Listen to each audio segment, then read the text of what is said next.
Dans la dernière prière que Jésus fait à son Père, dans l'Évangile de Jean au chapitre 17, nous lirons les versets 11 à 16. « Je ne suis plus dans le monde, mais eux sont dans le monde. Moi je vais à toi. Père Saint, garde-les par ton divin pouvoir, celui que tu m'as accordé, afin qu'ils soient un, comme toi et moi, nous sommes un. Pendant que j'étais avec eux, je les gardais par ton divin pouvoir, celui que tu m'as accordé.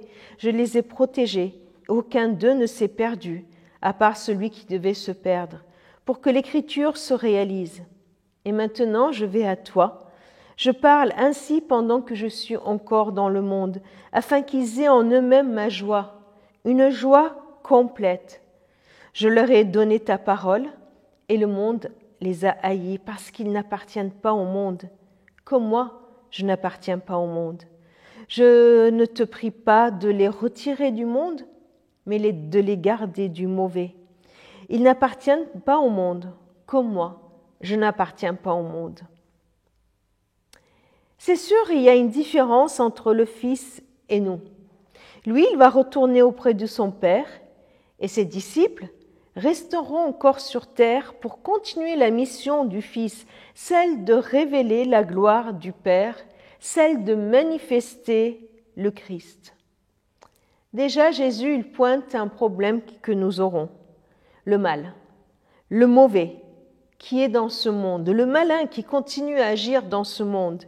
Et il sait très bien que ses disciples ne pourront pas accomplir la mission qu'il leur a transmise sans obstacle. Ils seront haïs. Ne soyons pas surpris.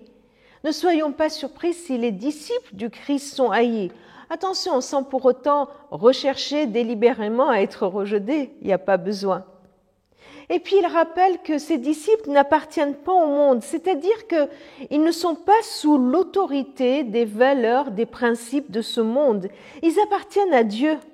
Ils font partie du royaume de Dieu. Ils ne peuvent pas vivre les mêmes valeurs, les mêmes objectifs que poursuit ce monde. Alors oui, pour ces disciples, il y a un danger extérieur, le mauvais.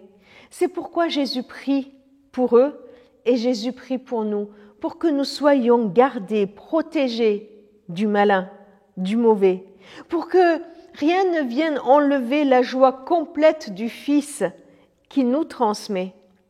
Si le Fils prie le Père de nous garder du mauvais, ne devons-nous pas également le faire?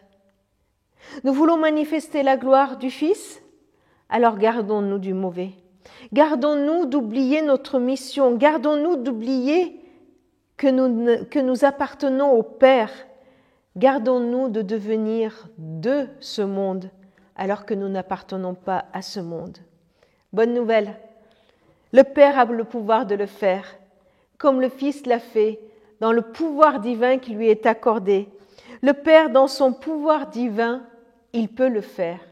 Il peut nous garder, il peut nous protéger.